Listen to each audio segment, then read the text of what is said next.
Hi viewers, India's largest digital media network Suman టీవీకి స్వాగతం. ప్రస్తుతం మనతో ఉన్నారు psychologist and story teller Shailaja గారు. అమ్మ నమస్తే. నమస్కారం అమ్మ. అమ్మ, మామూలుగా లైఫ్లో ఎవరివన్నా కొందరు సమస్యలు వింటూ ఉంటాం. అవి ఎంత క్లిష్టమైన సమస్యలు అయినా కొంతమంది చాలా ఇన్వాల్వ్ అయిపోయి వాళ్ళది అన్న ఫీల్తో ఓదార్పునిస్తారు. తాకట్టులో ఉన్న బంగారాన్ని విడిపించి ఆ రోజు ఆన్లైన్ రేటుకే మేము కొంటాం. Sharma gold company. కొంతమంది ఏముంది, ఇది పెద్ద విషయమే కాదు అని చాలా లైట్ తీసుకుంటారు. ఏదైనా అంటారు, తన దాకా వస్తే కానీ ఆ నొప్పి దాని విలువ తెలీదు అని అంటారు. సో నిజంగా తన దాకా వస్తే ఎలా ఉంటుంది? అదే మీరు ఏది అడిగినా కూడా నేను స్టోరీ అంతే. సో ఇలాగే మన స్టోరీలో ఏంటి, ఒక రైతు ఫ్యామిలీ. ఈ రైతు ఫ్యామిలీలో చక్కగా పొలము, పంట, ఇంట్లో ఇవి ఉంటాయి కదా, అంత ధాన్యం అవన్నీ. సో చక్కగా ఒక కోడి, ఒక మేక, ఒక ఎద్దు ఇలా అన్నీ పెంచుకుంటూ 2 పిల్లలు, హ్యాపీ ఫ్యామిలీ. ఈ హ్యాపీ ఫ్యామిలీలో ఏమవుతుంది, ఒక ఎలక. ధాన్యాలు, పప్పులు ఉన్నప్పుడు ఎలకలు సామాన్యమే కదా. సో అయితే ఈ ఎలకలకి మందు పెడుతున్నాడు, అలా అన్నీ చేస్తున్నాడు. కానీ బట్ ఒక్క ఇంటెలిజెంట్ ఎలక మాత్రం దొరకట్లేదు. It is intelligent. దానికి ఇంట్లో ఏం జరుగుతున్నాయో అన్నీ కావాలి. సో అంటే మనము కథల్లో అన్నీ మాట్లాడతాయి, అన్నీ ఆలోచిస్తాయి, అన్ని క్యారెక్టర్లు. సో ఈ ఎలక అన్నీ గమనిస్తూ ఉంటుంది అనమాట. సరే, రైతు చాలా ఫెడప్ అయిపోయి ఉన్నాడు. సరే ఇలా జరుగుతుంటే ఒకరోజు ఒక అమెజాన్ నుంచి ఒక ప్యాక్ వస్తుంది ఇంటికి. మన ఎలకకి కుతూహలం కదా, తొంగి చూస్తుంది. తొంగి చూస్తే ఓపెన్ చేస్తే అది ఎలకల బోను. ఓకే, ఇంకేముంది, మిన్ను విరిగి మీద పడిపోయినట్టు అయిపోయింది వాళ్ళతో నా జీవితం అని చెప్పేసి ఏం చేయాలో తెలియక అటు ఇటు ఇటు అటు తిరిగి అక్కడ తనలాగే కోడి అవన్నీ కనిపించాయి కదా, కోడి దగ్గరికి వెళ్ళింది. కోడి బావా వీళ్ళు ఎలకల బోన్ తెప్పించారు, వాళ్ళతో నా లైఫ్ అయిపోయింది అనేసరికి, మీరు ఇందాక అన్నారు సమస్య వెళ్ళి చెప్తే ఓదార్పునిచ్చే వాళ్ళు కొంతమంది, సో వాట్ అనే వాళ్ళు చాలా లైట్ తీసుకుంటారు.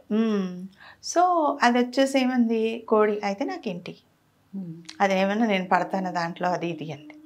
సరే మొత్తం మీద మళ్ళీ వాళ్ళు బోన్ పెట్టారు. బోన్ పెట్టిన తర్వాత ఒకరోజు నైట్ అది టక్ శబ్దం అయింది. ఈ రైతు భార్య కుతూహలం కొద్దీ వెళ్ళారనమాట. వెళ్ళి కుతూహలం కొన్నిసార్లు పీక్స్లో ఉంటుంది కదా, చూసేసరికి ఓపెన్ చేసేసరికి ఆ నైట్లో అది ఏంటో తెలియదు. అది రియల్గా ఎలకుందో దాంట్లో, లేకపోతే ఒక చిన్న పాముందో ఏముందో ఏం తెలియలేదు. ఆవిడ ఏదో కరిచేసింది, కాలు మీద వెళ్ళిపోయింది అది. ఇంకా ఆవిడ నెక్స్ట్ డే సిక్ అయిపోయారు. ఓకే, సిక్ అయిపోయి హాస్పిటలైజ్ అయ్యి వాళ్ళు చెప్పేసారు డాక్టర్స్, మీరు కోలుకోరండి, ఇంటికి తీసుకెళ్ళిపోండి. సరే ఇంటికి వచ్చేసింది. తర్వాత ఆవిడ 2 రోజులు రెస్ట్ తీసుకుంది. ఈ ఎలక కోడితో పాటు మేక దగ్గరికి వెళ్ళింది, ఎద్దు దగ్గరికి వెళ్ళింది. అవి 2 ఎలా అన్నాయంటే, నీ సైజ్ ఎక్కడ, మా సైజ్ ఎక్కడ, మేమెక్కడ, నువ్వెక్కడ, అసలు నువ్వు అందులో మేము పట్టం, మా దాకా ఏమీ రాదు. సో ఇలా మాట్లాడేసాయి అనమాట. అయిపోయింది ఈ చాప్టర్. పాపం అయిపోయిన తర్వాత ఈ పెద్ద ఆవిడ, అదే ఇంట్లో ఆవిడ కాస్త బెడ్ రిడన్ అయ్యారు. ఇంకా వాళ్ళు డాక్టర్స్ హాస్పిటల్ నుంచి పంపిస్తూ చెప్పారు, మంచి బలమైన ఆహారం పెట్టండి అంటే మన ఈ చికెన్ వెళ్ళిపోయి సూప్లోకి వెళ్ళిపోయింది. ఓకే, సో అయిపోయింది కోడి. అలాగే తర్వాత ఇంకా ఇంటికి చుట్టాలు వాళ్ళు వీళ్ళు వస్తూ ఉంటే మేక వెళ్ళిపోయింది భోజనంలోకి. సో ఇంకా కొంచెం జరిగేసరికి ఆవిడ కాస్త చనిపోయారు. ఇంకా ఫైనల్ డేస్లో, అంటే ఇది మన నేటివ్ స్టోరీ కాదు, అది తినేవాళ్ళు కూడా ఉంటారు కాబట్టి ఆ ఎద్దు భోజనంలోకి వెళ్ళిపోయింది. వెళ్ళిపోయేసరికి అంటే ఎలా అంటే ఫ్యామిలీలో ఆమె వెళ్ళిపోయింది, పిల్లలు డిప్రెషన్లోకి వెళ్ళిపోతారు, ఆ హస్బెండ్ డిప్రెషన్లోకి వెళ్ళిపోతారు. సమస్య ఒక ఎలకదే కాదు ఇక్కడ. కరెక్ట్. ప్రాణం మీదకి దానికి వచ్చింది అన్నప్పుడు కనీసం అవి వినడానికో ఆలోచించడానికో, ఆ తర్వాత మళ్ళీ మందు పెడితే ఎలక కూడా వెళ్ళిపోయింది అనుకోండి. సో టోటల్లీ ఒక డిస్టర్బెన్స్ అనమాట, ప్రాణాలు కోల్పోయే స్థితి. అయితే నాకేంటి, ఇవాళ ఈ సమస్య ఇవాళ దానికి వచ్చింది, రేపు నాకు రాదా? కోడి కానీ మేక కానీ ఎద్దు కానీ ఏవి ఆలోచించలేదు. సో చాలామంది ఇలాగే ఉంటారు, మన దాకా వచ్చినప్పుడు కదా చూద్దాం కదా. హెల్త్ కూడా అంతే, ఏజ్లో ఉన్నప్పుడు అటు ఇటు తిరిగేస్తారు, ఇష్టంగా తినేస్తారు, వీకెండ్స్ పార్టీస్ అంటారు. అంటే ఎవరిని అనడం కాదు, లేదు అది కామన్. ఎవరైనా ఏంటంటే ఎవరికైనా హెల్త్ ఇష్యూ వచ్చినా కూడా అది వాళ్ళకి వచ్చిందంట అంటే మనం జాగ్రత్తలు కూడా తీసుకోం. అరే అవతల పర్సన్కి వచ్చింది, మనం ఎలాంటి ఏం చేయాలి నెక్స్ట్ మనకు రాకుండా, మనకేముంది మనకేం రాదు నడుస్తుంది కదా ఇప్పుడు అది అంతే. కానీ ఒకప్పుడు ఒక ఏజ్ వస్తేనే హెల్త్ ఇష్యూస్ ఇవి అని వచ్చేవి, ఇప్పుడు అట్లా కాదు కదా, చిన్న ఏజ్ నుంచి వస్తున్నాయి. లైఫ్ స్టైల్ మారిపోవడం వల్ల, ఫుడ్ హ్యాబిట్స్ మారిపోవడం వల్ల, సో ఇది ఎవరికి వాళ్ళు ఆలోచించుకునే ఇది. అంటే నా దాకా వచ్చేదాకా ఆగను, కనీసం ముందు let me take care about అన్నట్టు థాట్ తీసుకోవడం బాగుంటుంది అనిపిస్తుంది. అంటే కొందరు అతి జాగ్రత్త అని అంటారు, కానీ ముందు జాగ్రత్త చాలా మంచి. అంటే అవసరం, కొంచెమన్నా అవసరం. అంటే మబ్బు వచ్చింది అనుకోండి గొడుగు పట్టుకుని వెళ్తాం కదా, ఎండ వచ్చినా గొడుగు పట్టుకుని వెళ్తాం. సో అట్లా కొంచెం మన కోసం మనము చిన్న జాగ్రత్త తీసుకుంటే కరెక్ట్, కొంచెం హ్యాపీ అండ్ పీస్ఫుల్గా ఉండే లైఫ్ దొరుకుతుంది. ఏంటంటే మీరు అన్నట్లు ఏంటంటే ప్రతి ఒక్కరు చాలా లైట్ తీసుకుంటాం.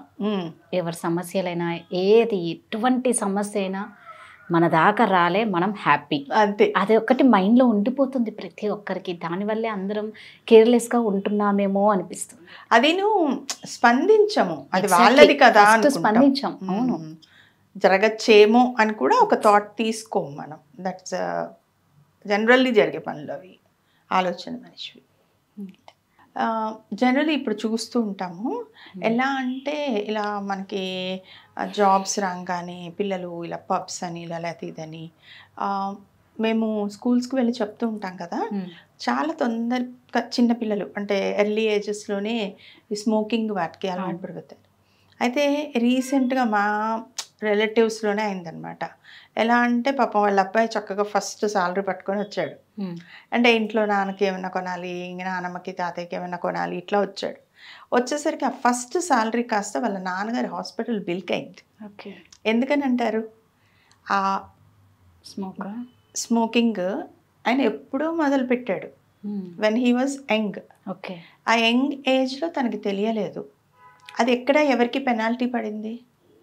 కొడుకు వచ్చి పెనాల్టీ పడింది. మనం ఏదైనా చెప్పబోతూ ఉంటే పిల్లలు మనం అనుకున్నట్టు నా దాకా మనకేం అవ్వదు అనుకుంటాం, కానీ పాపం వాడు పిల్లోడు అంత చదువుకుని అంటే ఒక జనరేషన్, ఒకవేళ లేదనుకోండి తన సంపాదన పరుడైతే తన డబ్బు వెళ్ళిపోతుంది అందులోకి. అలవాటు చేసిన స్నేహితులు ఎవరైతే ఉంటారో సరదాగా అంటూ వాళ్ళెవరు మన పక్కన టైంలో ఉండరు. సో ఇట్లాంటివి ఎడ్యుకేట్ చేయడానికి ట్రై చేస్తున్నాం. ఇవి సరదాగా స్టార్ట్ అవుతాయి, తర్వాత అందులోంచి మనం రాలేని ప్రాణాల మీదకే వస్తాయి కదా, ప్రాణాల మీదకి వస్తాయి. ప్రాణం మీదకి రావడం కంటే కూడా మానసికంగా ధనం రూపంలో చుట్టుపక్కల వాళ్ళకి చాలా చాలా ఇబ్బందులకు గురవుతారు. సో అంటే ఇలాంటివి కొంచెం ఆలోచించుకుంటే సరదా వేరు, అలవాటు వేరు. రైట్, మీరు చెప్పింది కరెక్ట్. సరదా వేరు, అలవాటు వేరు. ఈ రెండు మనం కొంచెం అబ్జర్వ్ చేసుకోవాలి. ఏదైనా ఒకరిది విన్నాము అంటే మనం జాగ్రత్తగా ఉండడం, అది ఏ విషయంలో అయినా చాలా ఇంపార్టెంట్. థ్యాంక్ యూ అమ్మా.